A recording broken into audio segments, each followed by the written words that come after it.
आज की चर्चा में आपका स्वागत है। कल से एक बात बहुत ज़्यादा परेशान कर रही है डॉक्टर खाला के बारे में। वो एक माँ है, एक पत्नी है और साथ साथ एक घर की बहू भी हैं।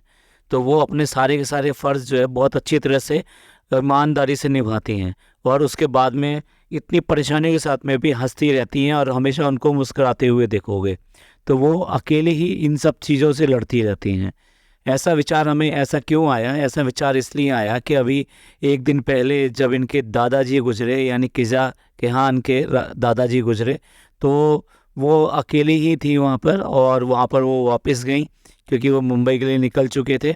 तो वो वापस गई और वापस जाके उनका जो भी दफीना होता है वो सब हुआ वहाँ पर। तो फिर ये आया कि भाई अब उनके साथ में है कौन? देखिए, हस्बैंड तो उनके यहाँ रहते नहीं हैं, वो तो बाहर गए हुए हैं। और वो किसके लिए बाहर गए हुए हैं? अपने बीवी के लिए, अपने बच्चों के लिए बाहर गए हुए हैं। और दोनों बच्चे इस समय मुंबई में हैं और मुंबई में ऐसे मस्त हैं कि उन्हें बिल्कुल भी परवाह नहीं है उनके फादर कहाँ हैं और मदर कहाँ हैं। कभी भी हमने तो नहीं देखा कि किसी भी व्लॉग में या कभी भी किसी तरीके से उन्होंने अपने फादर को फ़ोन मिलाया हो या अपनी मदर को फ़ोन मिलाया हो। मुझे ऐसा लगता है जैसे उनके मदर फादर और कोई है ही नहीं, वो यही हैं और एकदम से लॉस्ट हैं, एकदम से एस्केप्ड हैं और पता ही नहीं कहाँ गायब हैं। वो कहीं पर भी उनका नाम तक भी नहीं लेते किसी भी तरीके से। उस ऊपर से फिर प्रॉब्लम की बात ये होती है कि जब ये डॉक्टर खाला वहाँ चली भी जाती हैं तो उनके साथ में कुछ अटैचमेंट नहीं दिखाई देता। हमने तो ये देखा है कि बच्चों का माँ के साथ में एक ऐसा अटैचमेंट होता है कि ऐसा अटूट रिश्ता है कि उसको क्या कहें। एक तरफ वो मैडम है, वो जनाब के जो है पापा ऑन ड्यूटी, और ये कितना अच्छा लग रहा है, कितना क्यूट मोमेंट है, कितना क्यूट मोमेंट है। ऐसा कर करके पूरा अपना व्लॉग डाल देती हैं और हर व्लॉग में सेम रिपीटेशन रिपीटेशन, वही सेम रिपीटेशन।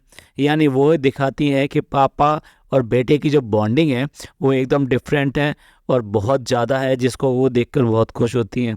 हाँ, उनकी अपनी बॉन्डिंग अपने बेटे के साथ क्यों होगी, क्योंकि सारी चीज़ें तो वही ले जाते हैं ना जनाब। चलिए, उनकी बात नहीं कर रहे हम, उनको छोड़ते हैं। लेकिन ये एक एग्जांपल हम दिखाने की कोशिश कर रहे थे कि जो पेरेंट्स होते हैं उनके साथ में बच्चों की बॉन्डिंग बहुत ज़बरदस्त होती है, लेकिन जब ये जाती हैं वहाँ पे कहीं कोई ऐसी कोई बॉन्डिंग दिखाई नहीं देती। और ख़ास तौर से लड़कियाँ जो होती हैं ना, अपनी माँ से इतने ज़्यादा अटैच होती हैं, बहुत ज़्यादा। और जब फादर दूर होते हैं ना तो माँ बेटी का बॉन्ड कुछ और भी ज़्यादा हो जाता है। वो छोटी छोटी बातों को एक दूसरे से शेयर करती हैं और उसको एक दूसरे के बारे में बताती हैं। और बेटी जो है बहुत ज़्यादा समझने की कोशिश करती है और माँ जो है वो बेटी को सारी चीज़ें बताती है, समझाती है।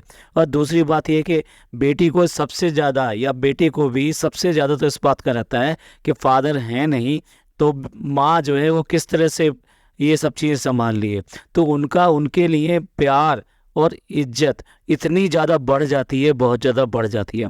यहाँ ऐसा लगता ही नहीं है कि उनके फादर वहाँ गए हुए हैं तो उनकी कोई भी इज्जत अपनी माँ के लिए कुछ एक्स्ट्रा है, एक्स्ट्रा प्यार दिखाई देता है। या वो समझते हैं कि वाकई में हमारे पेरेंट्स दोनों जो है ना हमारे लिए कितना बड़ा सेक्रीफाइस कर रहे हैं। और ऐसा वो इसलिए कर रहे हैं बेचारे कि वो चाहते हैं कि उनको एक अच्छी लाइफ मिले और वो पढ़ लिख जाएं, सो दैट उनकी लाइफ जिस तरह से चल रही थी वो ऐसी इनकी ना चले। और फादर बेचारे वहाँ पर जो काम कर रहे हैं वो भी कोई बहुत अच्छा काम नहीं करते हैं। तो आप देखिए उनकी लाइफ है वो किस कंडीशन में ये सब चीज़ें कर रहे हैं। लेकिन ये क्या करेंगे, ये यहाँ पर जो है ये मस्त हैं बिल्कुल, इनको कोई परवाह नहीं है, अपने पेरेंट्स की परवाह नहीं है। और फिर क्या क्या है कि इनको शौक क्या पड़ गए हैं, चीज़ें क्या हो गई हैं कि रातों को जागना, घूमना फिरना और ब्रांड्स की बात करना, मॉल्स घूमना, जो बिल्कुल भी उनकी फैमिली से फैमिलियर नहीं है। मतलब कहीं नहीं लगता ये आईबीज जो है ना वो उनको इसके लिए तैयार कर रहे हैं कि वो आने वाले वक्त में अपने माँ और बाप की सहारा बने, या फिर उनकी आंखें बने, या फिर उनकी जो प्रॉब्लम है उनका सारा का सारा सॉल्यूशन ये बच्चे करें। लेकिन ऐसा लगता ही नहीं है। मतलब घर में इतने सारे लोग हैं, सब समझदार हैं, कितने कितने ज्ञान देने वाले हैं, लोगों को प्यार बांटने वाले हैं, माँ बाप को प्यार करने के लिए, उनकी इज्जत करने के लिए ये सब भी ज्ञान बांटा जाता है, सब कुछ किया जाता है। लेकिन हो क्या रहा है, वो रहा है उसके टोटली अपोजिट। और ये बच्चे तो बिल्कुल ही ऐसा कर रहे हैं, बिल्कुल भी मतलब उनको इसके अलावा अपने गांव और इन सब से किसी से लगाव नहीं है। कभी हमने सुना ही नहीं कि उनको ये चार वो कि भाई हमें अपने घर जाना है, अपनी माँ के पास जाना है, छुट्टियों में जाना है, वहाँ जो हमारे जो और लोग रहते हैं इनके और जो रिलेशन के होंगे उनको मिलना है। बिल्कुल ये बिल्कुल हर तरह के रिलेशन को ये तोड़ चुके हैं। दादा एक्सपायर हुए हैं, क्या उनका इतना भी हक नहीं बनता था कि वो जो है अपने पोते पोतियों को आखिरी वक्त में देख पाते या उनकी मिट्टी उनको नसीब हो पाती? क्या इतना भी हक नहीं बनता था? और ये जो जनाब और ये जो हैं बाकी सब लोग, क्या ऐसा नहीं हो सकता था कि 2.5 घंटे की फ़्लाइट है, 2.5 घंटे की फ़्लाइट से आप लखनऊ आइए और लखनऊ आने के बाद में 2 घंटे या 3 घंटे में जो भी टाइम लगता है आप वहाँ मौला पहुँचिए और उसमें शामिल होइए, उनकी मिट्टी में शामिल होइए, उनको उनका आखिरी बार एक बार चेहरा देखने दीजिए। आप उसके बाद में तो आप इनके देखने को नहीं मिलेंगे ना, आप फ़ोटो देखिए कुछ भी देखिए, पर वो बात तो नहीं होती ना। तो क्या इतना भी नहीं बनता था?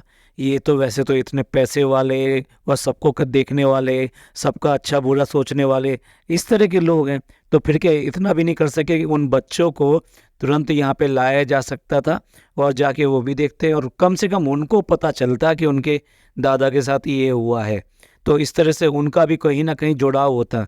पर लगता नहीं है आईबीज़ में, यानी इनकी फैमिलीज़ में, मैं आईबी का बात कर रहा हूँ, कि वो किसी तरह के भी संस्कार जिसे कहते हैं और उर्दू में कहा जाए तो अखलाक, वो सारी चीज़ें कुछ दे ही नहीं रहे हैं। उनको ऐसा लगता है जैसे उन्होंने ये बच्चे बिल्कुल छीन लिए हैं। और हाँ, अभी तो देखने वाली बात ये है कि ये तो एक बात होगी कि भाई ये दादा के मरने में नहीं आए।